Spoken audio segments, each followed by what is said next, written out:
Kita ulas hasil Pilkada Jakarta bersama Komisioner KPU Jakarta Astri Megatari dan juga Direktur Eksekutif dari Indo Strategik Ahmad Hoirul Umam. Selamat malam Mbak Astri, Mas Umam, terima kasih sudah bergabung bersama kami di Sapa Indonesia Malam. Saya langsung ke Mbak Astri. Mbak Astri, ini hasil Pilkada Jakarta Pramrano unggul lebih dari 50%, kalau nggak salah 50,07 ya. Ini bisa dipastikan kalau Pilkada Jakarta akan berlangsung hanya satu putaran? Ya, jadi yang kami lakukan hari ini ada dua prosesnya. Yang pertama adalah rekapitulasi perolehan suara di tingkat provinsi, kemudian penetapan hasil perolehan suara di tingkat provinsi untuk pemilihan gubernur dan wakil gubernur DKI Jakarta. Dan memang rekapitulasi ini merupakan jenjang yang paling akhir dari rekapitulasi manual berjenjang yang kami sudah lakukan dari kecamatan, kabupaten, kota, hingga di akhir di tingkat provinsi. Nah, setelah penetapan hasil perolehan suara ini, maka akan ada waktu selama 3 hari kerja jika nanti ada pihak-pihak yang akan mengajukan gugatan ke Mahkamah Konstitusi. Nah, kita masih melihat nih dalam 3 hari ke depan seperti apa, seperti itu Mbak. Oke, kalau Mas Umam, tim RK Suswono ini hampir memastikan akan membawa hasil Pilkada Jakarta ke MK. Bagaimana kira-kira peluang gugatan ini masuk ke MK? Ya, langkah untuk masuk ke Mahkamah Konstitusi tentu itu patut diapresiasi. Artinya bahwa kemudian jika ada persepsi yang berbeda, cara pandang yang berbeda, kalkulasi yang berbeda, kemudian menggunakan sengketa hasil pilkada dalam konteks ini.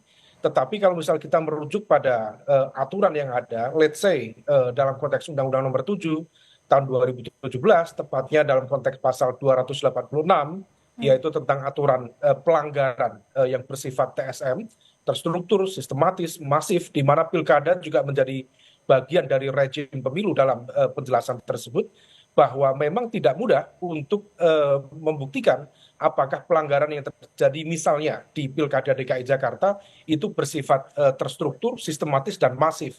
Kalau kita merujuk by definition dalam konteks terstruktur itu adalah kecurangan yang dilakukan oleh aparat struktural baik di tingkat pusat maupun kemudian di daerah yang kemudian betul-betul dilakukan secara kolektif atau secara bersama-sama. Adapun dalam konteks sistematis, yaitu pelanggaran yang direncanakan secara rapi dan sifatnya betul-betul dilakukan dalam konteks yang tersusun secara sistematis dan masif. Nah, ini yang agak susah, yang agak menantang.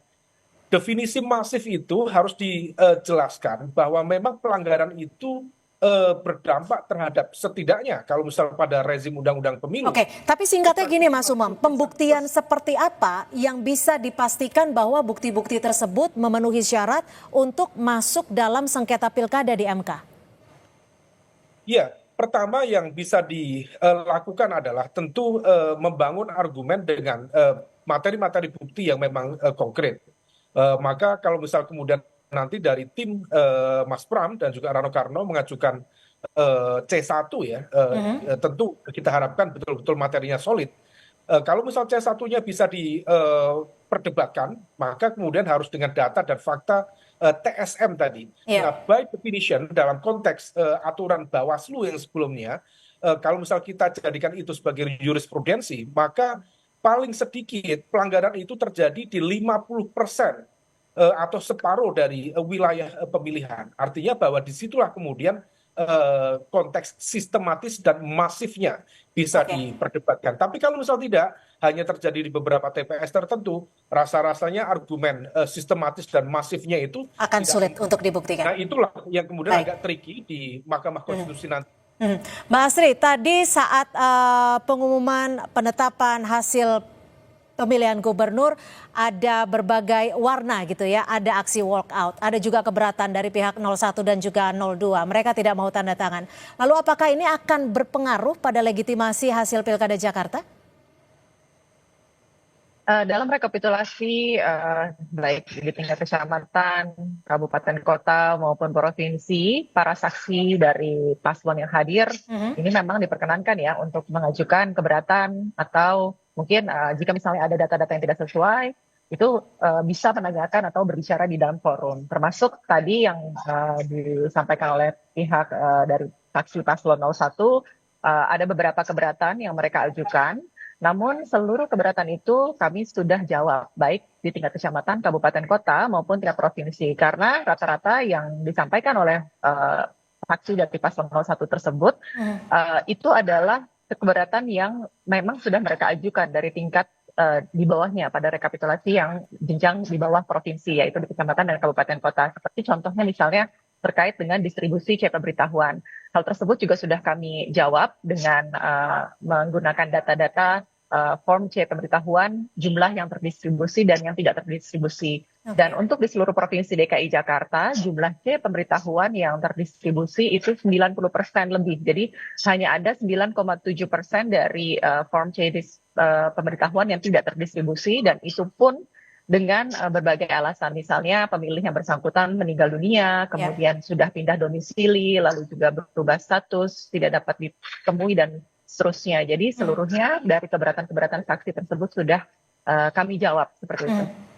Mas Umam, lalu bagaimana sih perspektif dari Mas Umam sendiri kalau melihat kematangan demokrasi dari warga Jakarta? Karena kalau kita lihat dari latar belakangnya sendiri, ini kan paslon nomor urut 1 didukung oleh koalisi gemuk. Setidaknya kalau tidak salah 14 partai politik. Sementara paslon 2 jalur independen, paslon 03 hanya PDI Perjuangan seperti itu. Apakah ini artinya warga Jakarta sudah cukup matang dan juga cukup kritis terhadap demokrasi?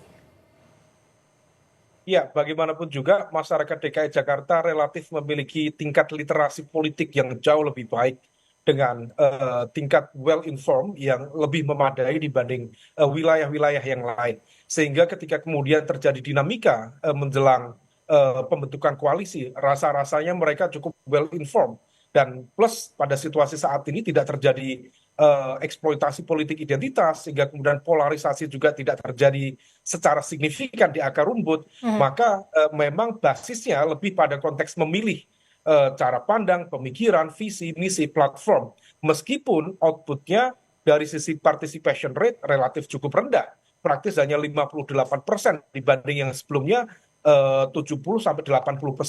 Nah, tetapi bagaimanapun juga tidak ada gesekan, tidak ada benturan, tentu harus diapresiasi. Oke, tapi artinya sokongan partai politik tidak memiliki arti yang begitu besar, tapi figur dari masing-masing pasangan calon yang lebih dilihat ataupun dinilai oleh warga Jakarta, seperti itu? Ya, itu menegaskan bahwa mesin politik besar tidak menjamin efektivitas dari kinerja di lapangan. Karena apa yang terjadi di Kinplus membuktikan bahwa memang tidak bekerja secara efektif. Bahkan split ticket voting, terutama di basis pemilih PKS sendiri, kemudian Nasdem dan juga PKB, praktis di atas 40-50%. Kami tangkap. Terbukti di beberapa basis pemilih loyalnya, praktis RK dan juga Suswono tidak ada yang menang. Bahkan di Jakarta Timur, Jakarta Selatan, dan juga Jakarta Pusat kalah semuanya. Dan gapnya cukup signifikan. Kalau misalnya aturannya 50% plus 1, maka 0,7% keunggulan dari Pram itu praktis setara dengan sekitar 415.000.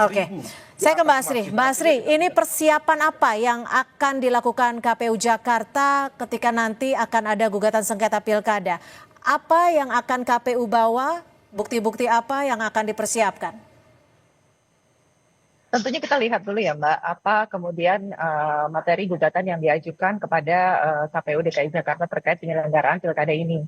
Nah, untuk kami sendiri, kami sudah menyiapkan dokumen-dokumen yang dibutuhkan, seperti misalnya administrasi, kemudian dokumen-dokumen kelengkapan di TPS, kemudian berita acara, di hasil, dan seterusnya. Ini sudah kami siapkan, semua sudah terdokumentasi dengan baik, sehingga nantinya jika misalnya ada gugatan yang diajukan ke MK, nanti kami sudah siap dengan dokumen-dokumen serta administrasi yang dibutuhkan. Artinya masih ada 3 hari waktu untuk melihat dan juga mengetahui gugatan yang akan masuk ke MK. Terima kasih Mbak Asri Megatari, Komisioner dari KPU Jakarta, dan juga Mas Hoirul Umam, Direktur Eksekutif dari Indo Strategik, sudah bergabung di Sapa Indonesia Malam. Terima kasih.